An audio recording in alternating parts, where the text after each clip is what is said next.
My mother. My mother suffered a lot in this life until she passed away. Still, through a debilitating disease, she showed up. She was always on time. She always helped me be prepared for whatever I needed. Learn the ability from my mother, I think, just by watching, about the power of just showing up. You're accountable once you're aware. Once you're aware, you're accountable. I was able to get through the shame because I was able to learn the lesson. I think the lesson was incredibly valuable. Do you think that you have to go through things to be resilient? I think that you have to.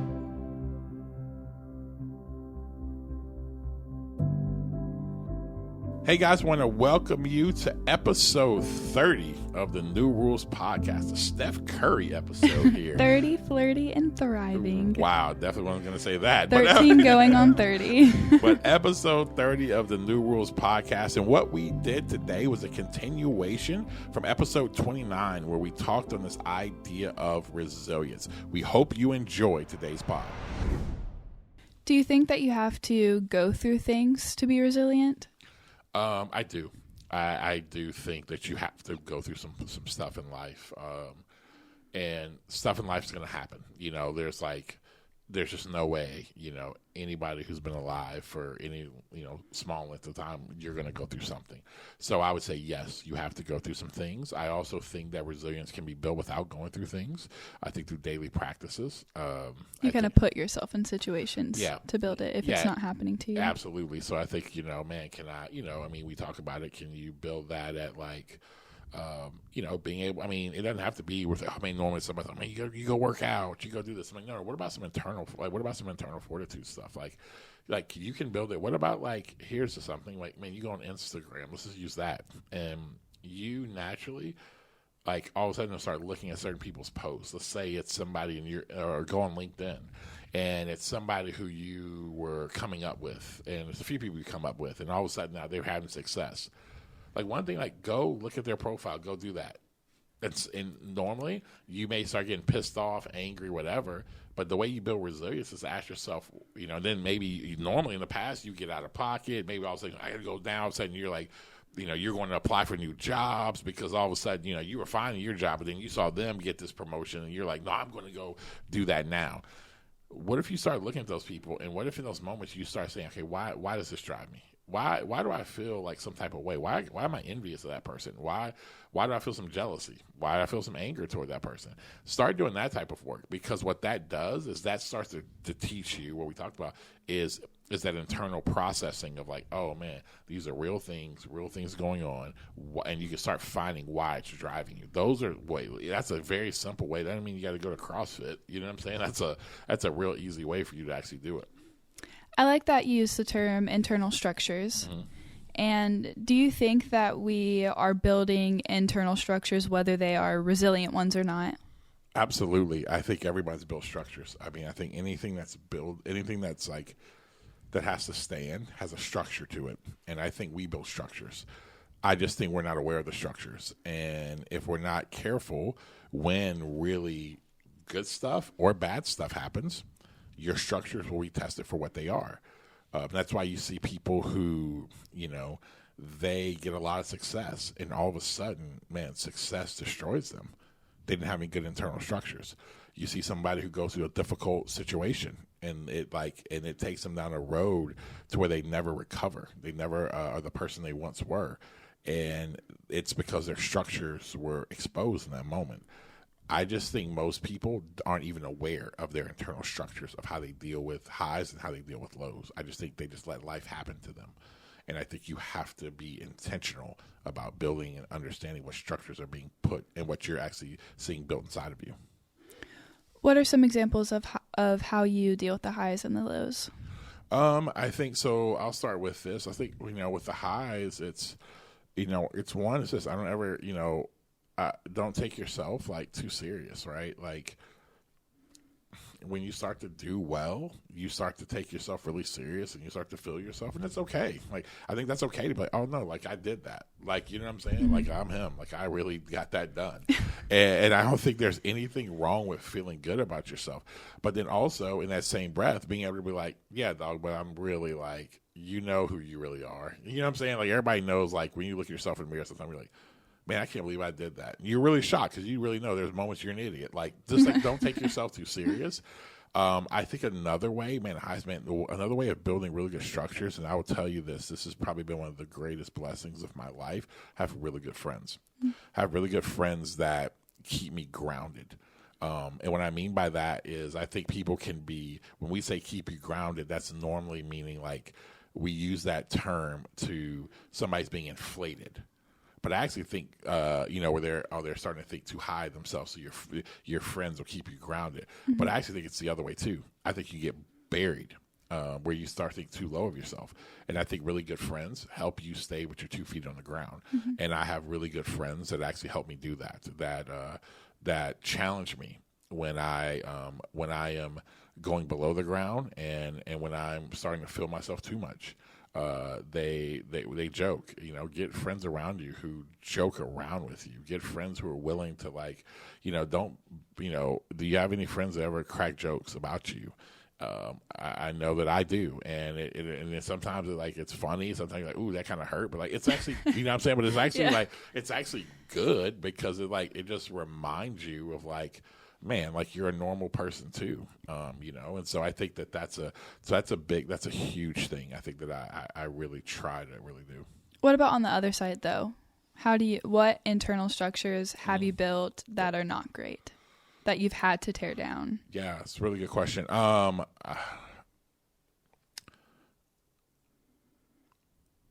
think one is being self-deprecating. That's a really hard one. I think it's something I still wrestle with because the structure I was built as an athlete is you're never going to play a perfect game. And so you're always watching film. You're always trying to play the next best game. And because you're trying to play the next best game, you're always looking at what you don't do well. And so I think never really just always being like, no, I wasn't good. I sucked. This wasn't great, blah, blah, blah. I think that was a bad internal structure because I think that when I needed to be confident, I wasn't confident. Because I constantly kept just not seeing myself in a proper view. So I think self-deprecating is one. I would say that another negative one that I've worked out, that I'm trying to still work through, is dude, I whenever crisis hits, I would stress eat all the time. It was just one of those things. And even right now, I'm talking about building resilience, one of the things I'm doing is I'm doing intermittent fasting because most of my stress eating and moments like that came in crisis of it would be at night and I've been holding everything together and it's the one thing, I think people, yeah. So I say I stress eat. I think other people can do other stuff. I mean, other people, it can become where, hey, it's not bad. Oh, it's just a little bit, Melissa, man, it's just a little bit of weed. Hey, man, it's porn. It's whatever. It's any type of thing that you do that you feel to detach from reality, I think are things that can be there. I think another internal structure that I kind of built in that was a negative was, I think, codependency, where I think what I can do in moments is where I'm in crisis. Sometimes you need to be strong. When I say strong, you're gonna have to make tough decisions, and you may have to let people go. You may have to say, no, you no longer can do this. You no longer can be in this place. And I think for me, I would delay my decision making because of people. And I would always say, I would lie to myself, well, it's because I care for people. I want to think about people first. And the truth be told, I didn't want to be viewed in a negative way if I was the one to have to make that tough call. I was hoping that no, we can fix it, or I'll sacrifice here, or let them blow their own lives up first. And then it's oh, well, hey, it was, kind of, you did this. I think I've done that. And I think I've been very fortunate that I think God's been incredibly kind to me to where it hasn't blown something up. But there's a few times to where I did not make decisions I know in my gut I should have made because of my codependency that was built, that I need to be tougher in that moment. So again, remember, remaining self, I was not myself. I was being something else. And it almost cost a few different, kind of things I was doing. Can you tell us about a story about a time that you did that? Yeah, where I was codependent. Mm-hmm. Yeah, I had a situation one time. He's where, like, I know, right? I had a situation one time where somebody was working for me, and one of my mentors literally, they did something, and it was out of their survival. It violated a value of mine. I think commitment, loyalty is a value of mine. I think that, man, you see somebody's commitment, you see what they believe in when hard times come, when testing and trials come, you see what's inside.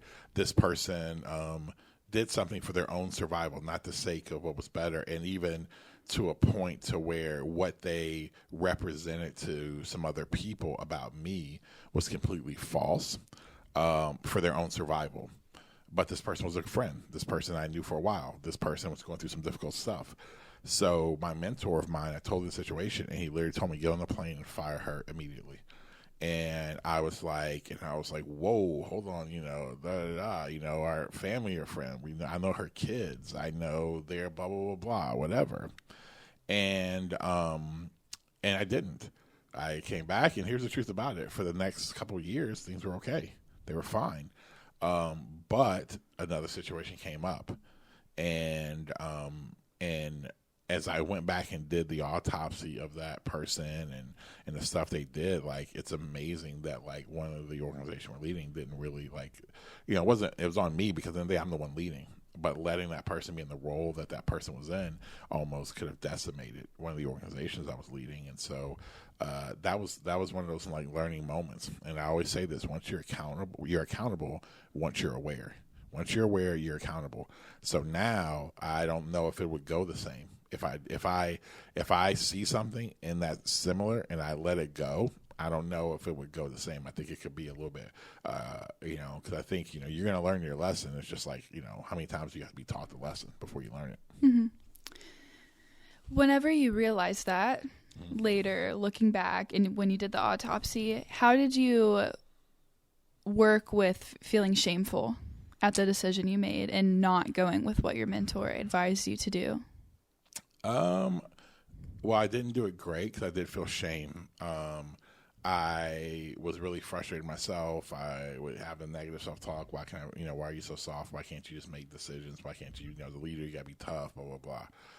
How I worked out of that was realizing that, was trying to understand that, like, man, this is one of my first times dealing with that. And I'm in a business that people who work for me, like, we all, like, you see it on L. I mean, we have, multiple people who work within the organizations that we lead, and it's like we're all close. There's a relationship there. It's not like a typical, like, oh yeah, you go to work, and all right, I don't ever see this person. It's like no. Like, I know who they are. I know their families. I know their kids. Like, I'm going to dinner with them on Friday. Yeah. You know what I mean? And so it's kind of like, I think all that's real, and so I think I just had to, like, put myself in the right perspective, realizing no, it's a little bit different. It's a little bit harder, but now how do we learn from that? And then I was able to get through the shame because I was able to deal with I was able to learn the lesson because I think the lesson was incredibly valuable. Who is a very resilient person that has marked your life, and why? My mother. I think she was resilient in some aspects that I really do appreciate. In other areas, she wasn't, but she really was. I mean, my mother suffered a lot in this life till she passed away. But I would watch her, like, still through a debilitating disease, like, get up every morning and, like, she would make breakfast, and she would, I never saw my home not, like, spotless, right? She showed up. She was always on time to pick me up for everything. Snow, no matter what. She was always there. She was always on time. She always helped me be prepared for whatever I needed. Even through, though, at times she was taking chemo, and then she'd be throwing up, and then but she never let that affect her, like, showing up.